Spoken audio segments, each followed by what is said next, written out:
Welcome back to our channel. আশা করি তোমরা সবাই ভালো আছো। আজ আমাদের আলোচ্য বিষয় চতুর্থ শ্রেণীর পরিবেশ ও বিজ্ঞান বিষয়ের ফার্স্ট সামেটিভ এক্সাম অর্থাৎ প্রথম পর্যায়ক্রমিক মূল্যায়নের একটা উত্তর সহ নমুনা প্রশ্নপত্র নিয়ে। ফুল মার্কস তোমাদের থাকবে 20 এবং সময় থাকবে 40 মিনিট। এই প্রশ্নপত্রের সমস্ত প্রশ্নগুলি তোমাদের প্রথম পরীক্ষার জন্য ভীষণ গুরুত্বপূর্ণ, তাই তোমরা ভিডিওটি প্রথম থেকে শেষ অবধি সম্পূর্ণ দেখবে। সরাসরি স্ক্রিনে তোমরা উত্তর সহ নমুনা প্রশ্নপত্রটা দেখতে পাচ্ছ।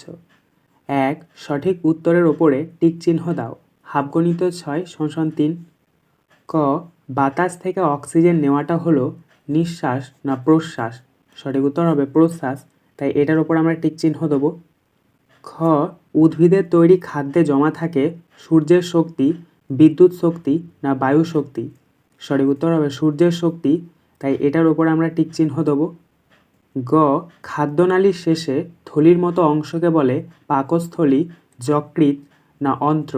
সঠিক উত্তর হবে পাকস্থলী, তাই এটার ওপর আমরা টিক চিহ্ন দেবো। ঘ. ভারতের বিলুপ্ত প্রাণী হলো বালি দ্বীপের বাঘ, একশৃঙ্গ গন্ডার না গোলাপি মাথা হাঁস? সঠিক উত্তর হবে বালি দ্বীপের বাঘ। কিন্তু দেখো, গোলাপি মাথা হাঁসও কিন্তু বিলুপ্ত হয়ে গেছে, তো এখানে সঠিক উত্তর হবে বালি দ্বীপের বাঘ, তো এটার ওপর আমরা টিক চিহ্ন দেবো। ইঙ. পাহাড়ি অঞ্চলে দেখা যায় জলপাই, পাইন না বট গাছ? সঠিক উত্তর হবে পাইন, তাই এটার উপর আমরা টিক চিহ্ন দেবো। চ. দাঁড়িপাল্লা আর বাটখারা দিয়ে কোনো বস্তুর যা মাপা হয় তা হলো আকৃতি, ভর, দৈর্ঘ্য না আয়তন?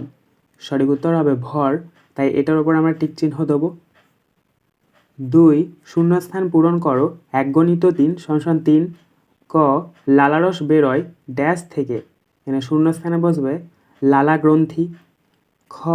ড্যাশ ভারত মহাসাগরের বুকে একটি ছোট দ্বীপ? শূন্যস্থানে বসবে মরিশাস। গ. কাজ করার জন্য ড্যাশ প্রয়োজন? এখানে শূন্যস্থানে বসবে শক্তি। 3. ক স্তম্ভের সাথে খ স্তম্ভ মেলাও। হাফগণিত 4 = 2। এখানে তোমাদেরকে ক স্তম্ভের সাথে খ স্তম্ভ মিল করাতে হবে। দেখো, প্রথম রয়েছে ক স্তম্ভের ক, অমেরুদণ্ডী প্রাণী। এটা মিলবে খ স্তম্ভের কেঁচো এর সাথে। কয়েকটা দেখো ফুটন্ত জল, এটা মিলবে খ স্তম্ভের জলীয় বাষ্প এর সাথে। গয়েরটা দেখো বালিতে জন্মানো গাছ, এটা মিলবে ক স্তম্ভের ফণিমনসা এর সাথে। এবং ঘয়েরটা দেখো শরৎকাল, এটা মিলবে খ স্তম্ভের কাশফুল এর সাথে। 4. নিচের বাক্যগুলির পাশে ঠিক বা ভুল লেখো। হাফগণিত 4 = 2।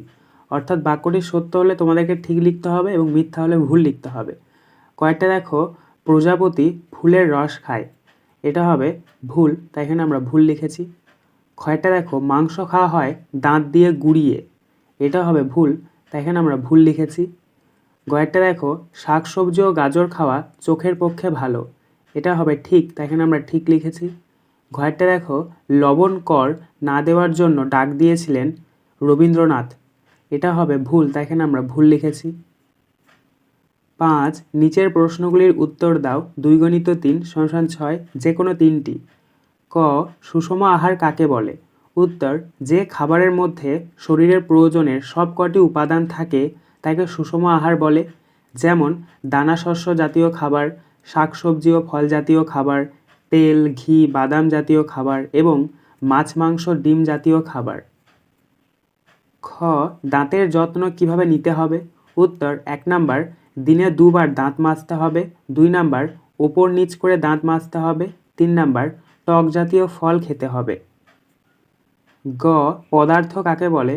উত্তর, যার কিছুটা ভর আছে, যে কিছুটা জায়গা নেয় তাকে আমরা পদার্থ বলি। ঘ. সজারুর গায়ে কাঁটা থাকে কেন? উত্তর, সজারুর গায়ে কাঁটা থাকে আত্মরক্ষার জন্য। 6. জীব ও জড়ের মধ্যে 4টি পার্থক্য লেখো। প্রশ্নের মান 2। তো প্রথমে তোমরা একটা বক্স করে নেবে। বাঁ দিকের ওপরে লিখবে জীব, ডান দিকের ওপরে লিখবে জড়। জীবের নিচে 1 নাম্বার দিয়ে লিখবে জীবের প্রাণ আছে, জড়ের নিচে 1 নাম্বার দিয়ে লিখবে জড়ের প্রাণ নেই। আবার জীবের নিচে 2 নাম্বার দিয়ে জীব চলাফেরা করতে পারে, জড়ের নিচে 2 নাম্বার দিয়ে জড় চলাফেরা করতে পারে না। জীবের নিচে 3 নাম্বার দিয়ে জীব খাবার খায়, জড়ের নিচে 3 নাম্বার দিয়ে জড় খাবার খায় না। আবার জীবের নিচে 4 নাম্বার দিয়ে জীব বংশ বিস্তার করে, জড়ের নিচে 4 নাম্বার দিয়ে জড় বংশ বিস্তার করে না। 7 টিকা লেখো প্রশ্নের মান 2।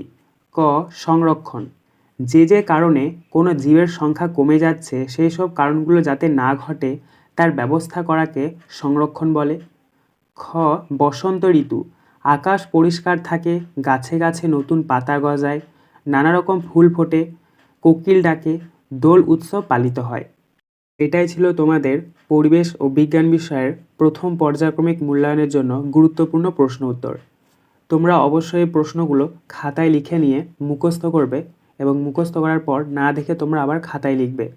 আর এগুলো 1 সপ্তাহ পরপর তোমরা রিভাইজ করবে, তাহলে কিন্তু তোমরা পরীক্ষার জন্য ভালোভাবে প্রিপারেশন নিতে পারবে এবং পরীক্ষায় খুবই উপকৃত হবে।